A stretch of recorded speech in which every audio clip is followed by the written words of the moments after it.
right, welcome back to the channel. All right, it's time for the massive update for the 41st edition, May 2024. We've gone through the whole thing. You know, we did the massive update for the Battlegrounds tier list.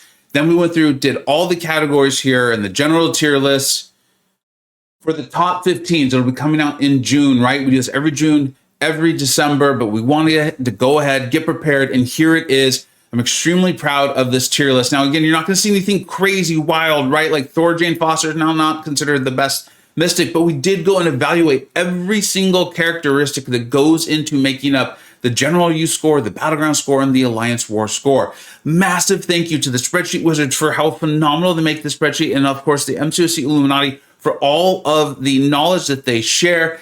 There's a ton, and I know most of you have probably seen this before. You're gonna see the tiers have changed a little bit to match more of the spicy meter videos that I've been putting out. I know you like them, and I think it's a good way of really getting out there. And that's how good these champions are. Two things that I want to address right away, though, is if you're on the sheet, at least as it is right now, you at least can do something, okay? Your first three tiers are great champions. Your fourth tier is very good. If you know how to play them, you're probably gonna get some really great results depending on the meta, the mode, the node, that sort of thing, the saga, what have you, and if you know how to play them. The mild tier, the last one, you know, if you really like them, you can go for it. And then here's the other thing, right? You know that you can download this tier, this sheet for yourself. You can configure it. You can like, I hate Alliance War. I'm getting rid of Alliance War. Fine. You can do the Battlegrounds, but honestly, I do the Battlegrounds tier list. You're probably better off just going there for that. And a lot of people like it better with ease of use clicks. I like it too, and I think it's very helpful if that's something that is important to you. But one of the things I always say is, like, if you know how to play a champion, you're going to do better with them. Well, you tend to think the champions you know how to play are the easier ones. Some people think Tigra is easy. This is just kind of like our analysis on it. And the other reason why I don't do the videos with them is because the way the scoring works, you then get champions like Immortal Iron Fist here on there. Sorry, Immortal Iron Fist. It's not your fault. You did nothing wrong. But you don't deserve to be in my video, so I'm removing you. And then remember, you just make your own copy and then you can configure it. I will even link the video that I made on how to do this, how to configure the sheet for yourself. I will link that in the description. All right, let's get to this. Okay, we're gonna start off with the tier above all with the Mystic Champions. You can see there have been promotions, right? I think this really does reflect, these are the best, right? Across modes, nodes, sagas, tactics, all this thing. These champions always seem to rise to the top. They're incredibly powerful. The only one we'll talk about today is Dr. Doom. We're going to do that for two reasons. One is Dr. Doom has the diamond insignia, right, for the legend of the emojis. And don't worry, I know some of you, you're like, we can't see the legend. Well, just wait a little bit in the video. It'll be there for you. Or you could just open up the spreadsheet, which remember, Misty K will do a beautiful screenshot size for us on Twitter. You just follow me on Twitter and you can get it from me there.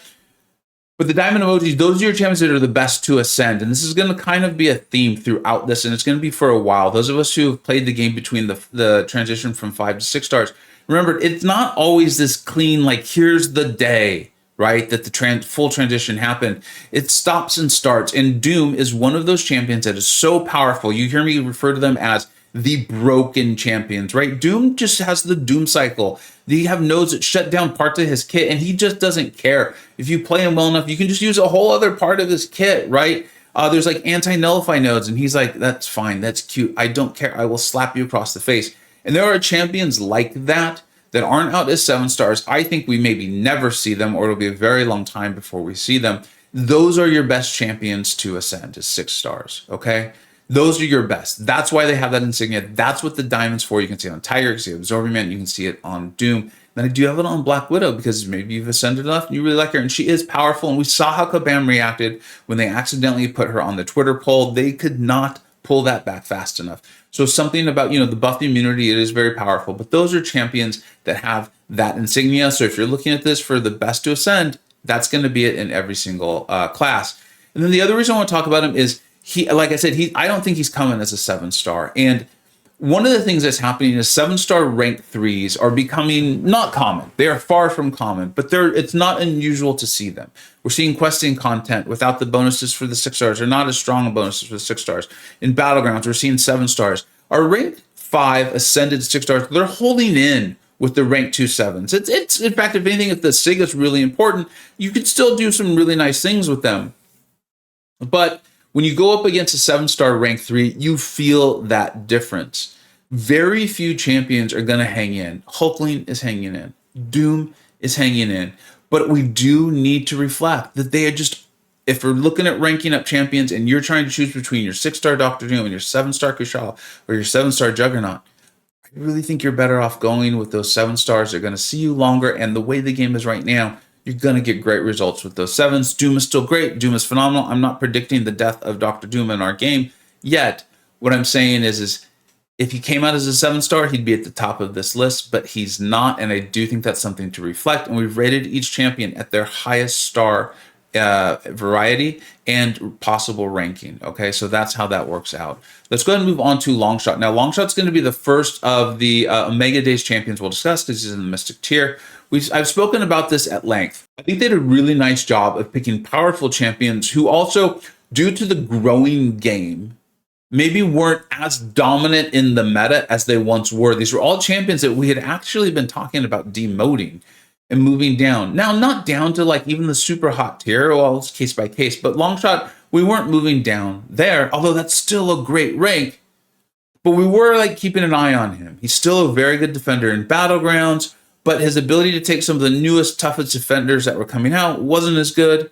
Well, now we've got him at 7-star. People have him at rank 3 and they have him at high sig. And I think we're really going to get to see over the next 2 to 3 to 4 months, is he in the right place? I think he is. I think he's definitely going to be in the scorching tier. Coming out as a 7-star kind of rejuvenated him, reminded us of how good he is. And the days, and we've talked about this at length for many, probably years now, the days of wanting a champion to be able to do everything are over. The game is so big, the game is so complex, but he does have a lot of versatility. He is a good defender, and he is a very strong attacking Mystic champion as well. I think he's very well ranked there. I don't see him going to the tier above all in this, potentially in Battlegrounds as a dual threat, and I don't see him falling to the super hot anytime soon. The other champion I want to talk about in the Mystic class is Rintra, and I know some of you are going to see it, and some of the Illuminati saw it when I gave them the initial, the initial iteration, my after going through the whole thing, and a couple of them point out, they're like, that's a steep fall for Rintra. They're like, I kind of get it, and I think I like it, but can you explain it a little bit?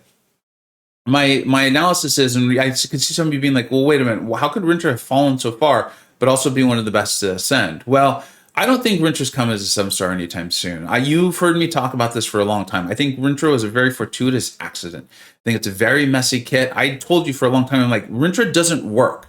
I go to read his abilities, and then I play him, or I play against him, and it doesn't work the way it should. And then lo and behold, we found out, thanks to the Trello board, he was severely bugged. Now, still a good defender. Sometimes he comes into a Battlegrounds match, and I'm facing a rank 5, or even today, I think it was a rank 4 or an Ascended, and he's someone that you need to be aware of. But typically in Battlegrounds, some people have so many dominant science attackers that can take Rintra out, no problem. Well, this is a general tier list too. So his Battleground score has gone down a little bit. His war score has gone down a little bit. And I think his meta score has gone a little bit too. And the reason being is, he came in with such a powerful neutralize. And that was being asked of us a lot, right? Like, I don't remember exactly what his is, but it is extremely powerful, the potency of it.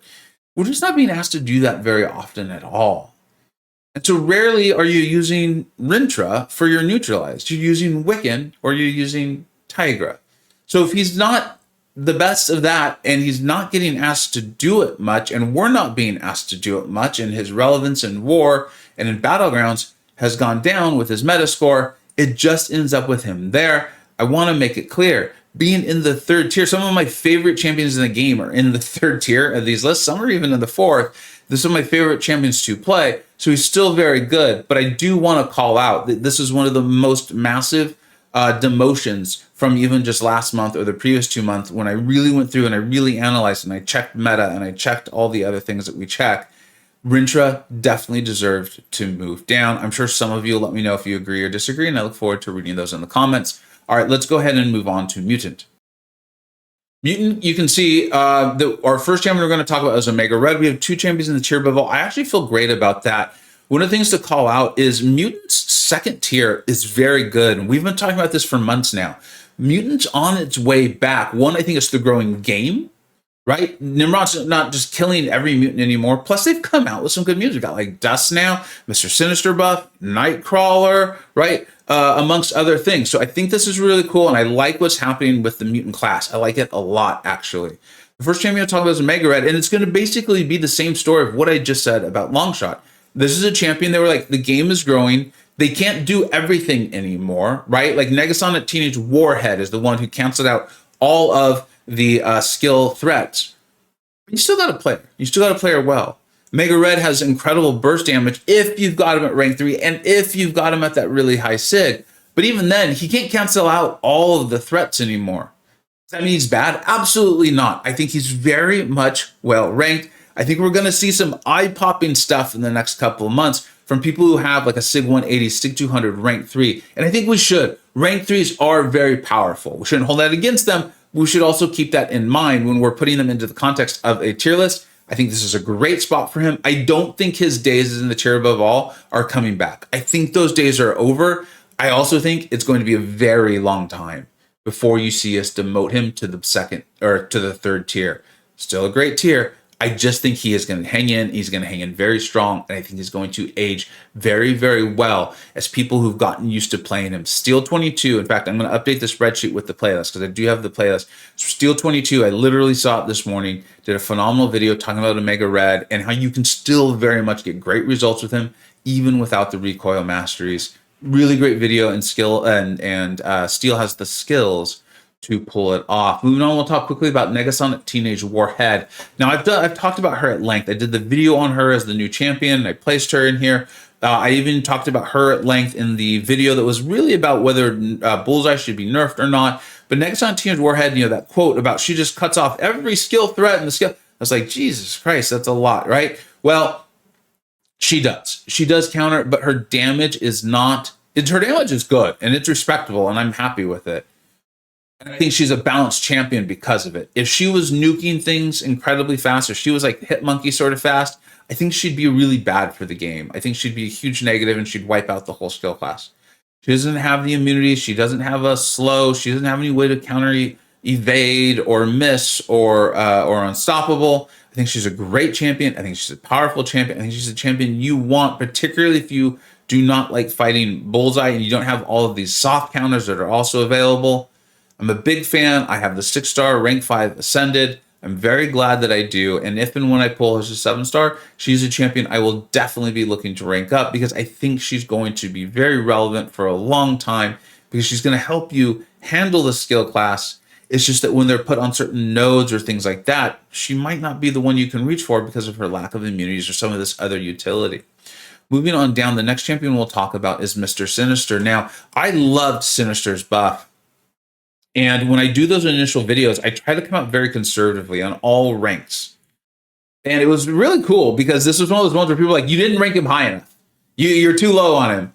And I like to read that. I'd rather read that than hearing that I'm too high. And then if I'm doubting it, if I'm too high on someone, right? Like when I told you all Danny was good and a lot of you told me I was wrong. I was like, no, I know I'm right. This will just take a while. That's fine. With Mr. Sinister, though, it was cool because I was like, there's something I'm enjoying here. And there's a power in him that I'm having trouble putting into words, and I'm not even sure what it is. But as a result, I wanted to come in low on him. If I was gonna miss, I wanted to come in low. And none other than Egatron, right? Aiden, you hear me talk about Aiden all the time. Really did put it into words, and he was calling it kind of like his hit mitigation. And it's not exactly it, and it's not the same as champions with power gain. I'm not trying to say it is. What I am saying, though, is we talk about power gain a lot on this channel and how powerful I think that is and how that can help champions just kind of get around fights. Think about like your classic Hyperion. Think about Werewolf by Night, things like that. Mr. Sinister's playstyle and his ability to just transfer over that damage with a single heavy and that sort of thing, it ends up having not the same effect, but a similar one. And I really like that about him. He's very powerful in his blunt force simplicity. He can also be run with the recoil tree, and he is, in my opinion, maybe the best default bullseye counter in the game. I know that I think it's the Despair Mastery and Battlegrounds might nerf his damage a little bit, but he seems to be doing well in War, and he has synergy partners with some of the best champions in the game. They're so good. I'm wondering if we even see them as 7 stars. I hope Sinister comes as a 7-star relatively soon. I know that I'm going to be looking to rank mine up and ascend him relatively soon. I think he's fantastic. I think he's phenomenal. His synergy partners are also great. It's like everything you want in a champion, and he's a phenomenal addition to the Mutant class. I think that's the last champion we're talking about. Mutant, let's go ahead and move on to Science. Moving on to Science, I think like Silk and Hulk have been promoted to the highest tier, but they were already on the cusp anyway. So it just makes sense when like I said, I went through and I did the full reevaluation of everything, and that's where they ended up. So the first champion we're going to talk about today is Cassie Lang. Cassie Lang is similar to Dr. Doom, but she's nowhere near as dominant. And what I mean by that is, hopefully you listened to the talk about Doom, is she's not available as a 7-star. She kind of came out really close to all of that, and she was incredibly powerful. I did videos on her. She's a fantastic champion. Remember, she's buff immune, and then she's got those immunities on top of that. Really nice big sting damage, phenomenal flow on this champion. Her size issues do seem to be a bit bugged, right? I don't know if they're ever going to get those completely fixed, but she is very playable. I don't think she whiffs anymore. And I think if she comes out as a 7, you're going to see her shoot up, maybe to the tier above all again. But I think she's holding strong right here. I feel great about her. Now, if 6, 7, 8 months go down, we're probably going to see her demoted. Not because she's become less valuable or anything like that, but she's just not available as a 7-star. And we have to evaluate her based on the highest rank and rarity that we have in game. And right now, that's the 6. I just wanted to point that out because I think a lot of players just aren't aware of how great she is. She was really starting to take the contest and really make her place in it. And then the 7 stars and just our ability to rank them up came along. Moving on, we'll talk about Quicksilver. Same story. I'm not going to belabor it, but it's the exact same thing as Longshot and Omega Red. Can Quicksilver do everything anymore? No, he can't. And I love Quicksilver. And you know that when he came out, I put out so many videos and I kind of said like he can do everything. Well, he can't anymore, but he is phenomenal. Is he able to keep up with the quickest nukes in Science? No, he is not. I'm not able to test it very well in Battlegrounds right now because we have the tenacity meta, and so a lot of his debuffs are getting shrugged off. But I happen to know William, Discord server and SSX fame, is getting good results with his rank 3. So it is possible. Quicksilver is phenomenal. He can do a ton. I'm looking forward to a Battlegrounds meta that doesn't actively hurt him, and he will be in my deck. He is very much a plan for me to be in my deck, and I think he's going to be a relatively annoying defender for some people too. And that is the Science class. It's a phenomenal class. You can see there's so many champions in the first 3 tier. And I think it really does make a lot of sense. Let's go ahead and move on to Tech. Moving on to the Tech class, you can see we've got Future Ant-Man, Ghost, Shuri at the top. I feel great about all of them. Ghost is one of those ones, she's broken. And so she's holding on. She's like Doom, right? Maybe in 6, 7 months, something like that. I don't know exactly. We see her potentially move down because maybe just 7 stars are being asked for so much. But right now, she's still there. Moving into the second tier, briefly just going to mention Shocker. I showed it live on stream today in some Battlegrounds matches. I have taken my Shocker to SIG 88. I was fortunate enough to pull him in that unique crystal, I think it was last December. Really excited about it. I even got him awakened, and I actually put in my stones in him, and he is paying massive dividends. I'll make a video on that, and so you can kind of see what I'm talking about. But I'm very happy with that 6-stone investment of mine. And moving on to Omega Sentinel. Pretty much exactly the same thing I just said about all the other champions that are in that Omega days. I think she's incredibly powerful. She's very unique in the Tech class, right? The nullify immunity, the way she, I think, doesn't take damage back from poison and bleed. She heals up. She has the anti-miss. She has the heal block. She has the incinerate, but she has plasma against mutants. She's a fantastic champion. You can run with recoil. You cannot. Her attack values are massive. If you are having trouble keeping up your, I can't remember what she calls them, but basically her debuffs, you can just go to your special 3, keep them up with the light pods. I love her. I'm so glad I awakened her, took her to rank 2, and I will do my best to get a video out on her soon too. Moving on, I do want to talk quickly about Red Skull. I could see him moving up even more. One of the reasons why I haven't yet is I want to check my own personal biases. I've pulled him in and then awakened him in some incredibly lucky Titan crystals that I showed a while back. Took him immediately to rank 3. He has been a force on defense. He is incredibly tough to fight. And then I've been using him offensively. He's like exactly what I want out of my Battlegrounds champions. I've been doing the relic guides, and I talked at length about the Hulkbuster relic, how great it is for him. It's almost like they made it for him. Can't imagine they did based on when all of these things came out, but he's fantastic for it.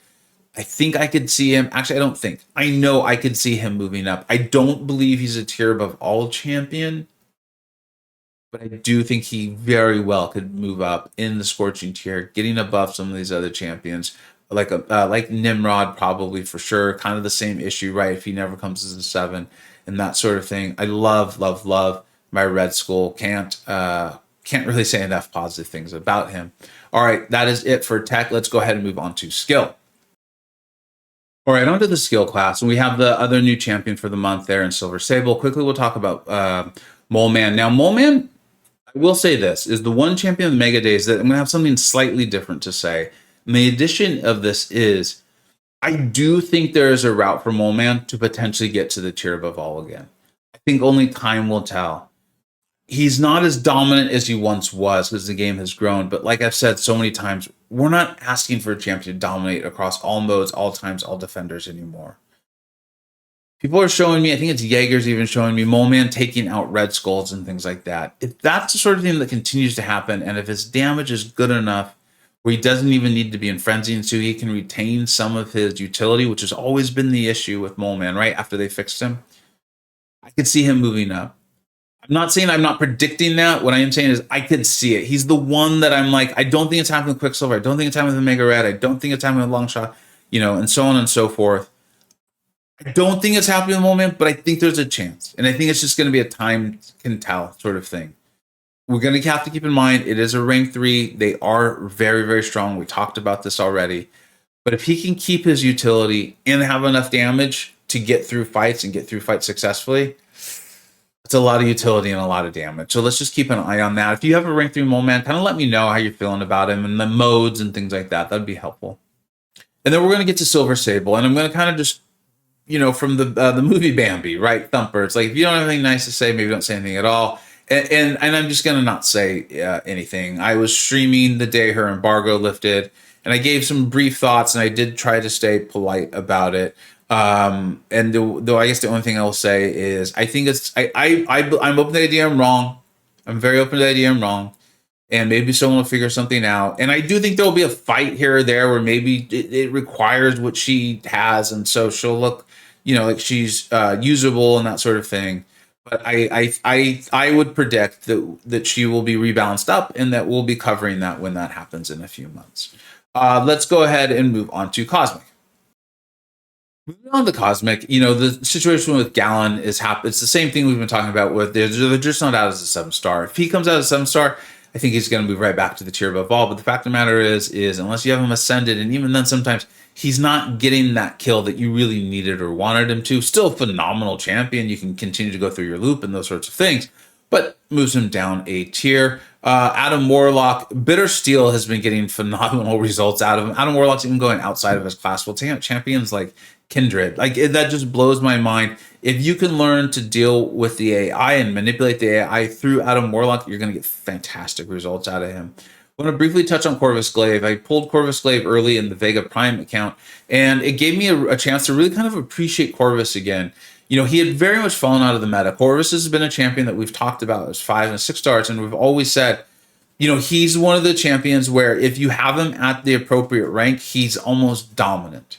Well, the game's grown a lot, right? And the interesting thing was, it was still pretty easy to find Corvus charges on almost every single path.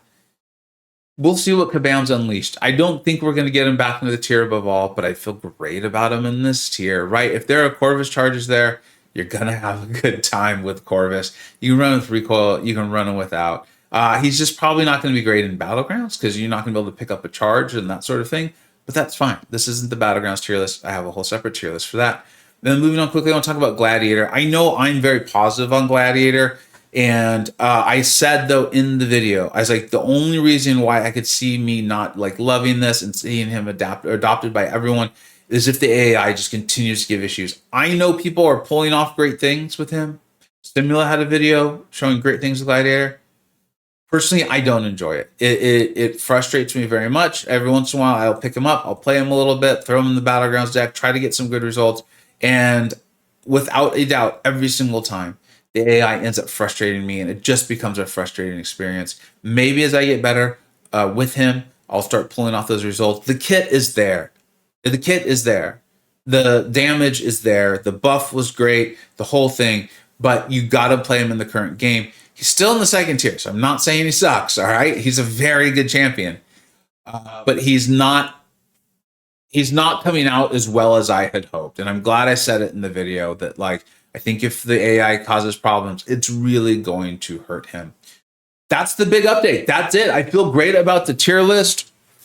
It's something we always continue to monitor. Meta is definitely always something. The battleground score, the war score, the general score, the whole thing. We'll go into more depth on some of these champions, you know, some of these lucky champions, if they make it into the top 15 when we do every single class, and then probably do the top 20 in the whole game in June, which I'm very much looking forward to. I always love doing that. It's one, it's a lot of fun, and two, it's a great opportunity to go through and just completely reevaluate the tier list. We keep an eye on it every month anyways, but when you really just go through and you take a look at every single rating, you end up with some adjustments we have every single time, and I always love it when I see the finished results, and that's how I feel exactly about this one. As usual, though, let me know what you think. Let me know what you think we got right. Let me know what you think we got wrong. Thank you so much for watching. Take care.